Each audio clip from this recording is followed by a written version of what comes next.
Oh, that's good Arizona iced tea. So, in the first two intervals, we'll call them, from the fretnut to the first dot and the first dot to the second dot, you can do two cage shapes in the key of C. So I would say C pretty much owns the first, from the fretnut to the second dot. Now, it would be unfair to say that you couldn't play a G in the key of G. If someone says, "Hey, play in the key of G," and this brings me into a very important subject. In the first interval, which is from the fretnut to the first dot, each of the cage key chords can be played as reference: C, A, G, E, and D. And we're going to use these chords as reference points. We can't get the whole diatonic scales.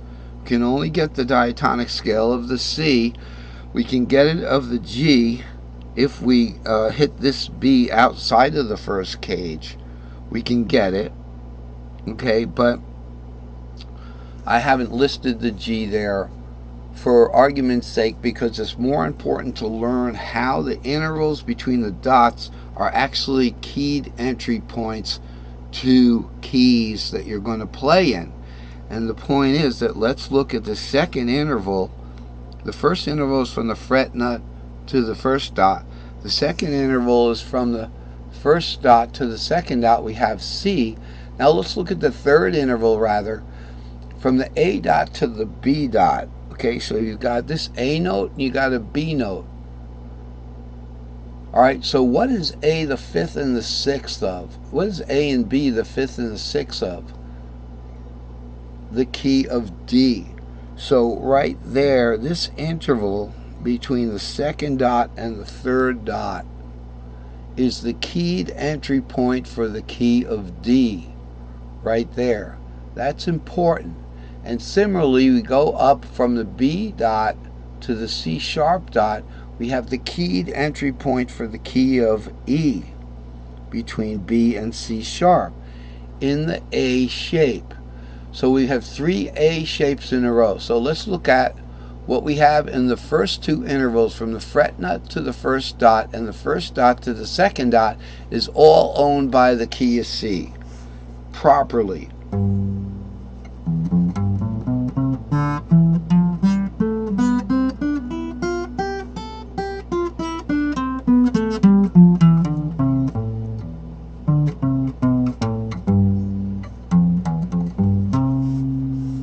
Alright, so that's fine. That's fine. And remember, a keyed entry point for the A shape is going to take us into that next cage, but in a proper tripentatonic scale, not in an added double note that we can't play. Another interesting tool is that from the first dot to the second we have C, an A-shaped C on the bottom string. From the second dot to the third dot we have an A-shaped D on the bottom string, and from the third dot to the fourth dot we have an A-shaped E on the bottom string. So we have C, D, E right there. So this is the entry point for the key of C, the entry point for the key of D, and the entry point for the key of E.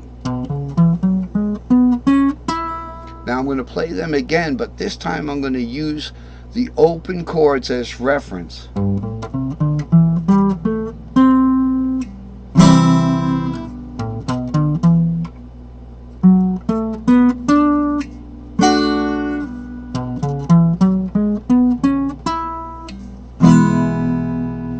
You see how the open chords are a reference point.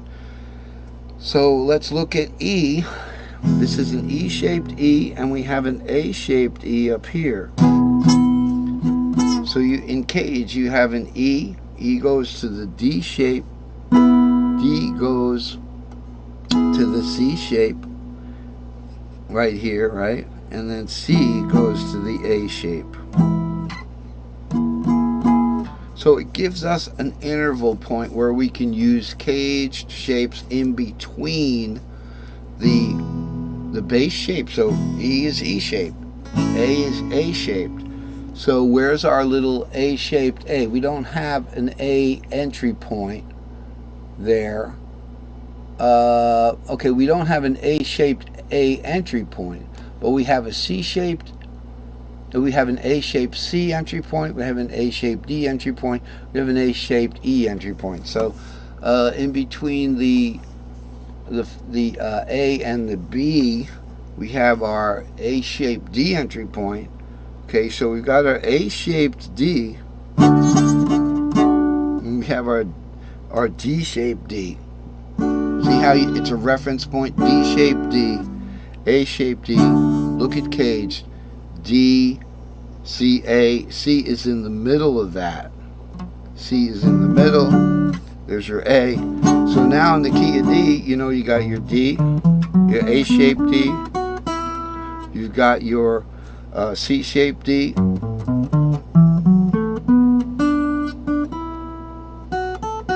And you got your D-shaped D. Okay, but we just can't get the whole pentatonic because we have notes that can't be played. But this is our reference point. So you kind of close the gap on it. So that you use these dots now. Okay, so let's move along. Then we have what we call the EE zone between the B and the C sharp dot, which would be, here's the first dot, the second dot. Between the third and the fourth dot, we have an A-shaped E, but then between the fourth dot and the fifth double dot, the fifth dot's a double dot, we have a G-shaped E. So here we have an EE here. So E kind of dominates because we already have the E shape. Okay, so between the what is the B and the C, we have our A-shaped E, and then we're going to a G-shaped E, and then we have our E. So we got our E-shaped, we got our D-shaped, we got our C-shaped, and then we go over to our A-shaped E. Okay, and then the G-shaped E, which is like this.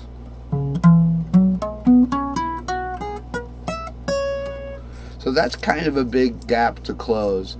You can maybe want to go into the string circle, which would go in fifths. So the E, the fifth of E would be B, but it's going to be C-shaped.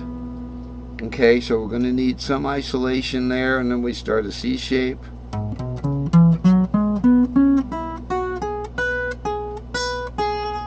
C shape, the fifth of C is G, so we're going to want some isolation, and we go to the G shape. Isolation means I skipped a note because they're like this. Okay. So it's a little tricky with the isolation. Make sure that you understand that in the 5/6, let's just look at isolation for a minute. Okay, so with the isolation, all right, with the 5/6, you know, we have bookend isolation in piano black and white here. Okay, but when you get into the different keys and you get into the isolation, so we're in that E key of E right there. Okay, right here, we're in the key of E there. We started on the E shape E. Okay, we went to the A shape E and then to the G shape E. So this was the wait a minute, let's get a square. Good, because I was doing it wrong anyway. Here's our A-shaped E, and here's our E-shaped E. That's our EE zone on the fretboard. Okay, so we got dot here, and dot here.